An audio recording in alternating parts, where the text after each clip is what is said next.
PJ Gubernur Lampung, Samsudin menyampaikan pesan kedamaian menjelang 2 hari pencoblosan Pilkada. Pesan itu disampaikannya pada kegiatan pengajian akbar dalam rangka Pilkada Damai di lapangan Korpri, Pemprov Lampung, Senin 25 November 2024. PJ Gubernur Lampung Samsudin mengatakan masyarakat harus mengedepankan kedewasaan dalam menghadapi Pilkada.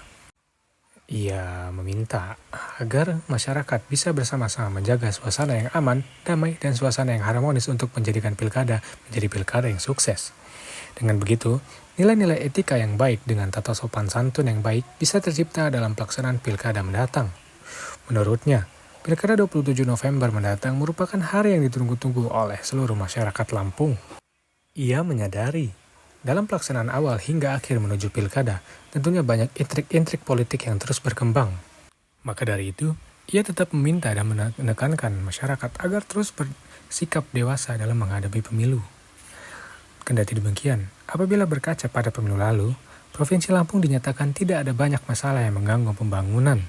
Menurutnya ini sebuah prestasi yang diterima oleh Presiden Provinsi Lampung, sehingga ia berpesan untuk bisa tetap bersatu walaupun berbeda-beda dalam pilihan nanti.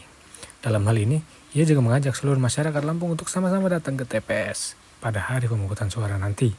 Ia menekankan agar tidak ada masyarakat yang golput sebab menurutnya satu pilihan menentukan masa depan Lampung. Ia menambahkan, dengan partisipasi aktif masyarakat dalam mencoblos, tentunya akan berdampak pada partisipasi pemilih di Lampung. Sebab menurutnya, partisipasi pemilih di Lampung merupakan salah satu partisipasi pemilih yang terbilang cukup baik di Indonesia.